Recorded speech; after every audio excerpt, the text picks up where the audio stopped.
Hello young chaps, how are you? Fine. I welcome all of you to my YouTube channel, Oasis Classes. I hope that you all be very fine and extremely happy with your progress. You must be doing very hard labor, very rigorous labor to make you better. And as you know, from last two lectures, we have been trying to understand active passive. Today, we shall understand present perfect and simple past and its passive form.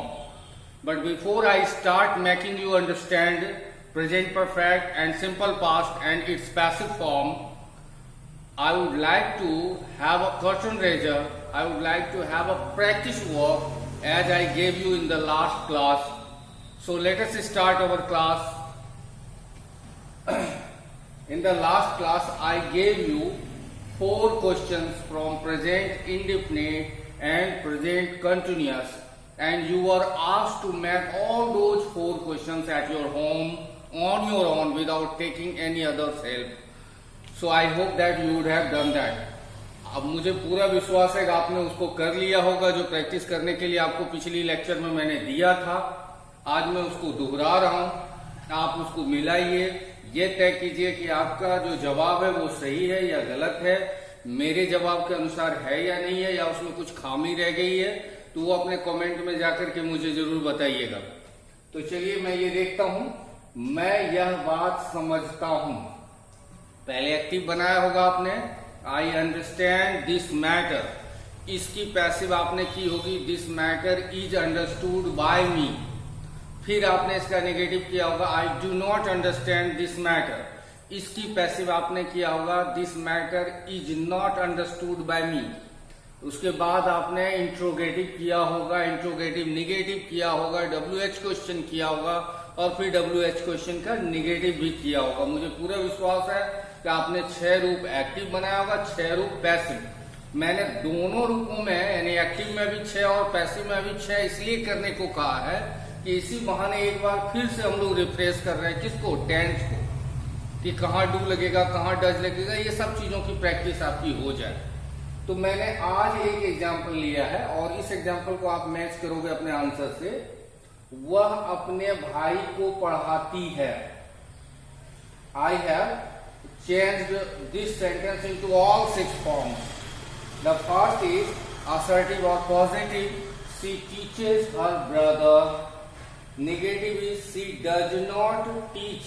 As you know, when you imply does, we have to make the verb in its V1 form. So teaches becomes teach. She does not teach her brother.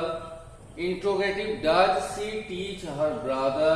Interrogative negative, does she not teach her brother? When does she teach her brother, and why does she not teach her brother?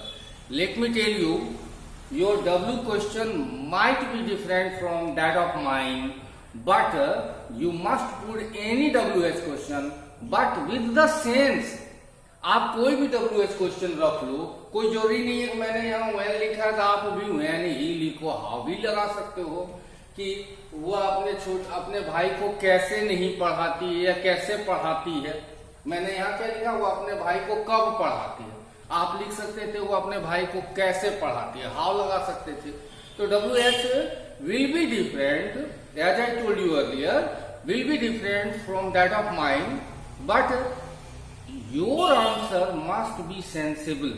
लेकिन आपका जो जवाब होना चाहिए वो तार्किक, ये नहीं कि कुछ WH रखना था कुछ भी लिख दिए। अब यहाँ पर सपोज करो आप कहोगे what does she teach her brother, वो अपने भाई को क्या पढ़ाती है, ये भी चलेगा। Where does she teach her brother, वो अपने भाई को कहाँ पढ़ाती है, ये भी चलेगा। तो अपने मन से सोचिए हिंदी में कि कौन अच्छा लगता है और उस ढंग से WH आप चुनेंगे। अब हम इसका पैसिव बनाते हैं। पहला था सी टीचेज हर ब्रदर, तो आपने पैसिव किया हर ब्रदर। लेकिन यहाँ एक चीज आपको ख्याल रखना है, आप में से कई लोग इस मामले में कंफ्यूज रहते हो। आप सोचते होंगे कि सर ने सिखाया हर का तो सी हो जाएगा, तो यहाँ हर था तो हर ब्रदर में होकर के क्या हो जाना चाहिए, see brother. This is not so. Relative pronoun नहीं बदलता है। जैसे माई बुक है तो पीछे से आगे जाएगा तो माई बुक लिखाएगा, योर फादर है तो पीछे से आगे जाएगा तो योर फादर। उसी तरह हर ब्रदर है यानी जो रिलेशन बताया उसका भाई, तो हर ब्रदर आगे जाकर के हर ब्रदर ही होगा, सी ब्रदर नहीं। हाँ, खाली हर रहता तो आगे जाके सी बन जाता। हर ब्रदर के साथ आपको क्या लगाना है, पिछले क्लास का स्ट्रक्चर याद होगा, इज आर एम में से कोई एक लगाना। तो हर ब्रदर चूंकि सिंगुलर है तो इज लिखिए, उसके बाद V3 करना था, her brother is taught by, और सी पीछे आकर के क्या बन गया, हर बन गया। और उसी को हमने बाकी 6 रूपों में, जैसे मैंने पिछली क्लास में भी आपसे कहा था कि जिस रूप में आपको क्वेश्चन दिया जाए पैसिव भी उसका उसी रूप में, अगर WH में है, जैसे यहां देखिए When does she teach her brother, तो आपने क्या बनाया, when, इसमें पैसिव में इज आर लगाना पड़ेगा, when is her brother taught by her, ऐसे बनेगा। There will be no difference in the question and its passive form. If it is in WH question, your passive will also be in WH question. अब दूसरा देखते हैं। एक तो present indefinite का दिया था, दूसरा किसका दिया था, प्रेजेंट कंटिन्यूअस का। अंकित सुमित के साथ चल रहा है, इस तरह से 4 सेंटेंस दिए। तो हमने आज जो बनाया अपने से, ताकि आप मिला सको कैसे, तो वह तुम पर हंस रहा है, ये वाला दूसरा नंबर, वह तुम पर हंस रहा है। देखिए हमने बनाया है he is laughing at you, वह तुम पर हंस रहा है का अनुवाद क्या होगा, he is laughing at you. इसका पैसिव आपने बनाया, यू को आगे ले जाना, पीछे वाला आगे जाएगा, you are being laughed at. पिछली क्लास में समझाया था कि प्रीपोजिशन को हटाना नहीं, तो यहाँ एट जो था वो एट को क्या किया, रहने दिए, you are being laughed at by him. उसी का बाकी 6 रूप नीचे बना हुआ है। अगर ध्यान से पढ़ोगे, देखिए अगर आप मेंटली रेडी हो कि हमको सीखना है तो देख देख करके सीख सकते हो, और अगर आप मेंटली रेडी नहीं हो, जैसा मैं हमेशा कहता हूं, मन के हारे हार है, मन के जीते जीत। अगर आप मन से ही हार गए तो उनको समझ में ही नहीं आएगा, तो आसान से आसान बातें भी आपको समझ में नहीं आने वाली हैं। और अगर दिमागी तौर पर तैयार है कि सर देखें कैसे बना रहे हैं, वो देख देख करके ही हम, कई लोगों को आपने देखा होगा मैथमेटिक्स एग्जाम्पल में ही जाकर के, जो हर चैप्टर में एग्जाम्पल दिया जाता है वही देख देख करके कई लोग फॉलो करने लगते हैं, समझने। और कई लोग अच्छे अच्छे टीचर से क्लासेस ले लेते हैं, फिर भी उनका दिमाग काम नहीं करता। तो ये डिपेंड करता है आप मेंटली कितने प्रिपेयर्ड हो उस चीज को समझने के लिए। आगे आज जो हम लोग पढ़ेंगे, पिछली क्लास में याद होगा आपको प्रेजेंट इंडेफिनिट और प्रेजेंट कंटिन्यूअस देखा था। आज प्रेजेंट परफेक्ट पढ़ेंगे और सिंपल पास्ट, क्योंकि आपको पिछले क्लास से ही पता चल गया है कि प्रेजेंट परफेक्ट कंटिन्यूअस का पैसिव नहीं बनेगा। तो प्रेजेंट परफेक्ट का पैसिव, पहले हम लोग स्ट्रक्चर देखें, क्या है, ऑब्जेक्ट ऑफ एक्टिव, उसके साथ हैज या have, been, V3 by plus subject of active, ये है आपका स्ट्रक्चर। आज जो हमने उदाहरण लिया है क्या है, उसने तुम्हारी शिकायत की है, इसका ट्रांसलेशन बनाते हैं, उसने तुम्हारी शिकायत की है, he has complained। और याद रखिएगा कॉम्प्लेन क्रिया के बाद अगेंस्ट लगता है, क्योंकि शिकायत करना किसी के खिलाफ ही होता है, शिकायत किसी के पक्ष में नहीं किया जाता, शिकायत किसी के खिलाफ, इसलिए अगेंस्ट प्रीपोजिशन रहता ही है। He has complained against you। अब हमको कहा गया इसका आप पैसिव बनाओ, तो अब इधर हम लोग पैसिव बना रहे हैं। सबको मालूम है ऑब्जेक्ट ऑफ एक्टिव, तो इसका ऑब्जेक्ट क्या है, यू। तो यू के साथ हमको हैज या हैव में से एक लगाना था, आप क्या लगाओगे, सबको पता है यू के साथ हैज नहीं होता, यू के साथ हैव होता है। तो यू हैव, फिर स्ट्रक्चर में बीन लगाने के लिए कहा गया है, V3, तो कॉम्प्लेंट तो V3 ही है, तो यू हैव बीन कॉम्प्लेंट। ये देखिए अगेंस्ट यहां था, तो ये भी अगेंस्ट हम पहले लिखे, तब क्या लगा है, बाय, और ही पीछे जाकर के क्या बन गया, हिम। तो इधर भी हमने 6 रूप किया है और उसी का 6 रूप इधर भी बनाया है। ठीक से देखिए बोर्ड को, कुछ अच्छे से समझिए कि सर कैसे 6 का इधर 6 बना दे रहे हैं, आपको समझ।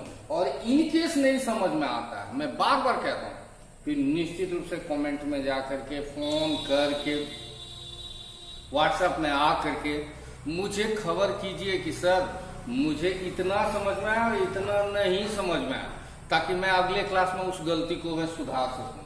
तो आज मैंने फिर आपको प्रैक्टिस करने के लिए 5 वाक्य दे दिए। उस लड़के ने मेरी किताब चुरा ली है, तो कई लड़कों को उस लड़के का मतलब कुछ और समझ में आता है, यहाँ लिख दिया। उस लड़के का क्या लिखेगा? That boy. अब चूंकि बॉय है, एक है, तो दैट बॉय के साथ हैज लगेगा, हैव नहीं लगाइएगा। That boy has stolen my book. अब माई बुक को आगे ले जाओगे तो my book has been stolen by that boy. इसी तरह 1, 2, 3, 4 और 5। आज मैंने 5 क्वेश्चंस दिए हैं। जैसे मैंने यहाँ बनाया है ठीक उसी तरह से आपको भी बनाना है घर पर। थोड़ा मेहनत तो करना है, थोड़ी प्रैक्टिस तो करनी है। ज्यादा सीखने के लिए ज्यादा मेहनत की जरूरत है, नहीं सीखने के लिए कोई मेहनत की जरूरत नहीं है। कम सीखने के लिए कम मेहनत की है। आपको तय करना है कि आप क्या करना चाहते हो। बहुत सीखना चाहते हो, नहीं सीखना चाहते हो, या थोड़ा थोड़ा सीखना चाहते हो, ये आप पर डिपेंड करता है। आप उसी ढंग से पढ़िए। अगला हम लोग आते हैं किसमें? Past indefinite. पास्ट इंडेफिनिट का स्ट्रक्चर क्या है? ऑब्जेक्ट ऑफ एक्टिव पैसिव का स्ट्रक्चर है। उसके बाद क्या लगेगा? वाज या verb V3 by subject of active. उदाहरण क्या लिया आज हमने? अमित ने तुमसे माफी मांगी। तो सब्जेक्ट क्या है? अमित। और आप सबको पता है कि सिंपल पास्ट में वर्ब का दूसरा रूप लगता है, V2 फॉर्म होता है। तो अमित माफी मांगना का अपोलोजाइज होता है, और उसका V2 क्या हो गया? अपोलोजाइज्ड। अमित अपोलोजाइज्ड। और अपोलोजाइज के साथ एक नियम है, जैसे अभी हमने थोड़ी देर पहले कहा कि कॉम्प्लेन के बाद अगेंस्ट लगता है, तो अपोलोजाइज के बाद भी टू लगाया जाता है जब ऑब्जेक्ट रहे तब। जैसे मैंने माफी मांगी तब खाली होगा आई अपोलोजाइज। अब मैंने तुमसे माफी मांगी, यानी जिससे माफी मांगा उसका नाम दिया हुआ है, तब आई अपोलोजाइज टू यू। तो अमित अपोलोजाइज टू यू।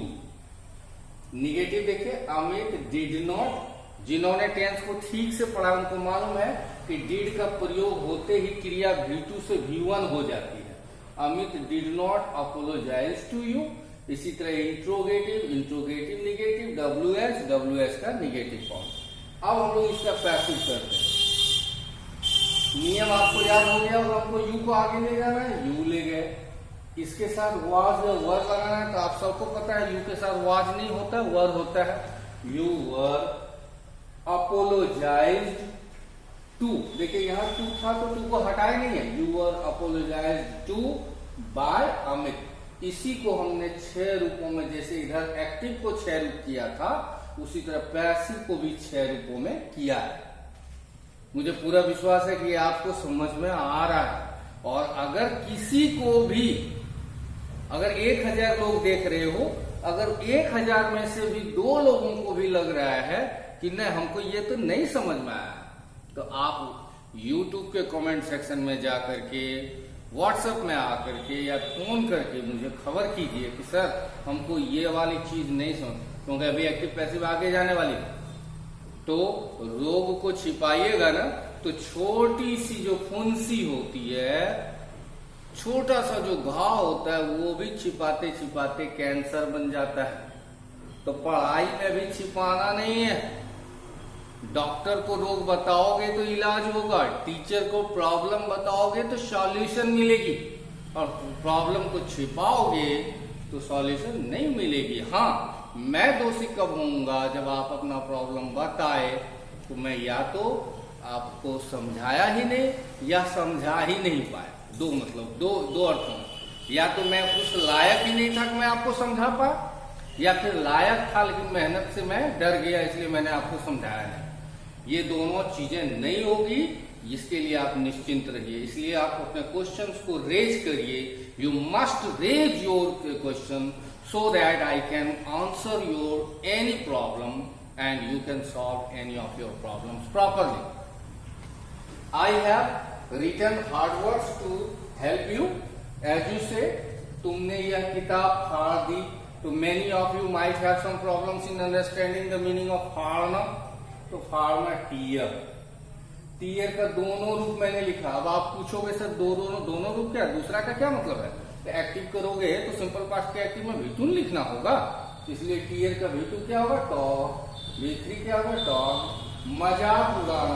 मजाक उड़ाना का होता है make fun of. Make fun के बाद ऑफ रहता ही है, तो उसका V2 V3 एक ही होता है, क्या होगा, मेड फन ऑफ।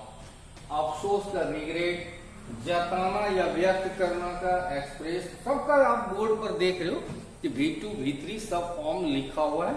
आपकी कोई शिकायत ऐसी नहीं हो सकती कि सर हम बना रहे थे लेकिन ये वर्ड हमको पता नहीं था। तो मैंने हर संभव कोशिश किया सारा वर्ड डाल दूं ताकि बनाने के समय आपको कोई दुविधा कोई दिक्कत नहीं हो। और कोई प्रॉब्लम रहे तो जरूर मुझे इन्फॉर्म कीजिए, और जिन लोगों ने चैनल को सब्सक्राइब नहीं किया है सब्सक्राइब कीजिए। वीडियो के लास्ट में स्क्रीनशॉट आता है, मैं बार बार कह रहा हूं, इसलिए आखिर तक वीडियो देखेंगे। स्क्रीनशॉट में एकदम क्लियर, अभी मैं खड़ा हूं तो पूरा बोर्ड ढक जाता है, आपको बहुत सारी चीजें दिख रही है, नहीं भी दिख रही, लेकिन जब आप स्क्रीनशॉट देखोगे लास्ट में तो पूरा क्लियर बोर्ड आपको दिखेगा। आप उसको रोक करके उतार लो कॉपी में, आराम से घर पर बनाओ। और मैं जैसा बार बार कह रहा हूं, फिर भी कोई दुविधा रहता है मुझे बताओ, मैं आपके परेशानी का सॉल्यूशन ढूंढूंगा। Thanks all of you for watching my video.